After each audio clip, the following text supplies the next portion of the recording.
Welcome to ITCPH Pigcast, your monthly dose of knowledge in pig husbandry. Don't forget to hit the subscribe, like, and follow buttons so you'll never miss our program. Now, let's dive right into today's episode.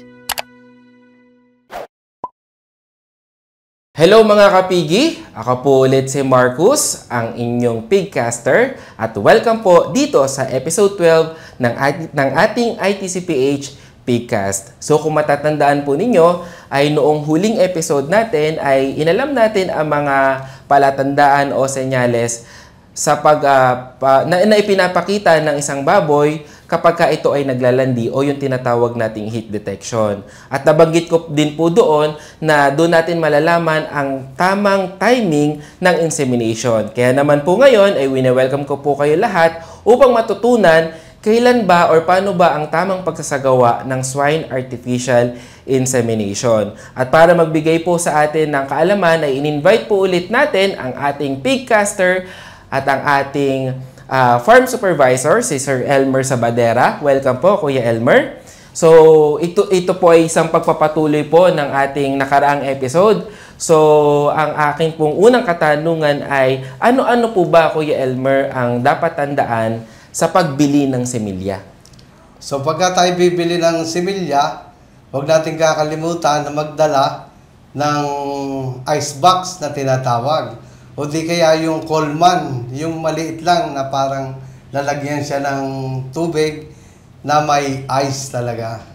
So, dito po ba doon sa ice box na meron tayo, Kuya Elmer? So, ibig sabihin ay diretso mong ilalagay yung ating dosage ng semilya sa yelo mismo or direct po ba siya na direct po ba siya doon sa yelo? Hindi. Hindi natin pwede siyang i-direct doon sa yelo. Mas magandang gawin natin, kumuha tayo ng dyaryo na pwede nating ilagay sa ibabaw ng ice and then saka natin ilagay yung similya. Kasi pagka dinirect natin yung semen sa ice, posible ring mamatay yung ating similya.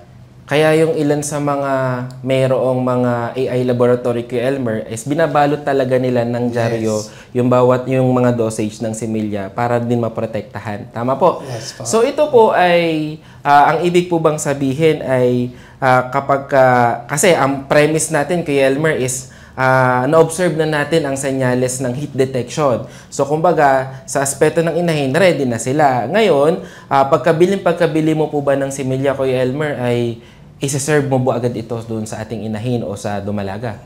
Hindi pa. Ang gagawin natin, pagkabili natin ng semilya, lalo't ating itatravel, yung ating biniling semilya, wag muna natin agad ilalagay yung ating semilya. Kumbaga, tatanggalin natin ang semilya pagkarating natin sa bahay, and tatanggalin natin yung semen sa ice box, and then i-relax muna natin siya bago natin siya gamitin. Siguro mga 2 minutes hanggang 5 minutes siyang nakarelax. Okay, ibig sabihin ng nakarelax, Kuya Elmer, ay siya ba ay sa loob pa rin ng ref ba o sa normal room temperature po? So, tatanggalin na natin siya doon sa isang lagayan, doon nga sa tinasabi kong ice box, and then ilagay natin siya sa isang room na mapuprotektahan naman siya, yung hindi siya maaarawan. Hindi sobrang init at hindi naman din sobrang lamig.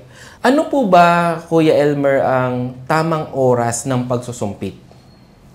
Ang pinakamagandang pagsusumpit talaga is yung dapat malamig, yung katulad ng ang kalimitang ginagawa dyan, lalo na sa atin, kailangan sa umaga. And then pagka naglagay naman tayo sa umaga at kung magpa-follow up tayo, dapat sa hapon.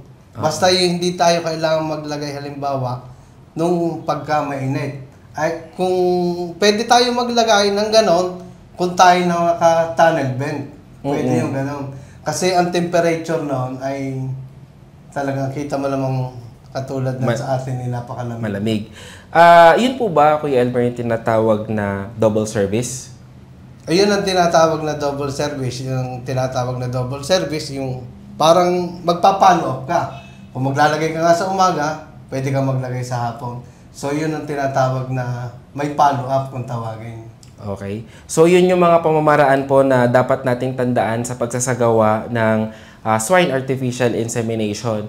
Pero ano po ba ang tip na pwede nating ibigay sa mga manonood natin upang maging expert po sila sa swine AI? So, ang pinakamaganda po niyan ay mayroon po kami dito sa ITCPH na course ng AI at saka yung mga ating mga one-day AI. So, para mas malaman po talaga nila ng mas maayos yung AI, yung paglalagay ng similya. Okay, so sa mga audience po natin ay meron po tayo na 1-week training ng course on swine artificial insemination at meron din po tayong 1-day artificial insemination at ito ay makikita po natin sa ating training calendar na nakapost po mismo sa ating Facebook account. At of course, sa mga susunod pong mga taon, abangan lamang po natin yung ating mga calendar, especially for 2026.